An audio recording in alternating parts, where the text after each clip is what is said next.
Everyone, আসসালামু আলাইকুম। সবাই কেমন আছো? তোমাদের সামনে একটি ঘরোয়াভাবে একটা রেসিপি নিয়ে চলে আসলাম, পোড়া রুটি আর চা রেসিপি। আমাকে দেখলেই বুঝতে পারবে এত মজা হয়েছিল যে আমি পুরো পাগল হয়েছি। প্রথমে আমি 4টা পাউরুটি নিয়েছি, দেন হচ্ছে একটা পাত্রে আমি দুধ আর হচ্ছে পানি দিয়েছি। এতে দুধ আমি ঢেলে নিচ্ছি এবং পানি দিলাম, দিয়ে পানি আর দুধ ভালোভাবে মিক্স করে নিব।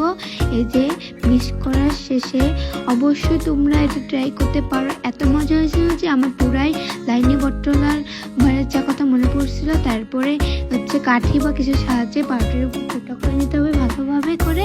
4টে ফুটা করার শেষে যে মিশ্রণটি আমরা বানিয়েছিলাম সেই মিশ্রণটি পাউরুটির উপর ভালোভাবে দিয়ে দিতে হবে, যাতে ওই যে ফুটারের সাহায্যে ওটার ভিতরে ঢুকে থাকে। দেন আমি চিনি ছিটিয়ে দিব ওর পরে।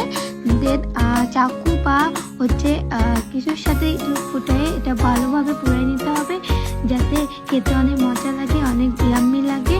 এই যে আমার স্কিপে যেরকম দেখাচ্ছে সেরকম করবে, যেভাবে করবা। আমি এইভাবেই করে নিচ্ছি। অবশ্যই তোমার ট্রাই করে দেখবা, আশা করি তোমার ট্রাই করবা, আমি এটা আশা করব। এত মজা হয়েছিল যে আমি পুরো পাচ্ছি। দেন যেভাবে তোমার নর্মাল চা বানায় সেরকম নর্মাল চা বানাবে এবং পরিবেশন করলাম। এই যে চায়ে অনেক মজা হয়েছিল চাটা। তারপর আমাকে দেখলে বুঝতে পারবে কতটা মজা হয়েছে। অবশ্যই ভালো লাগলে লাইক কমেন্ট শেয়ার করবে, অবশ্যই ট্রাই করে দেখবা। এত মজা হয়েছিল যে আমাকে দেখলেই বুঝতে পারছো। ওকে, আল্লাহ হাফেজ।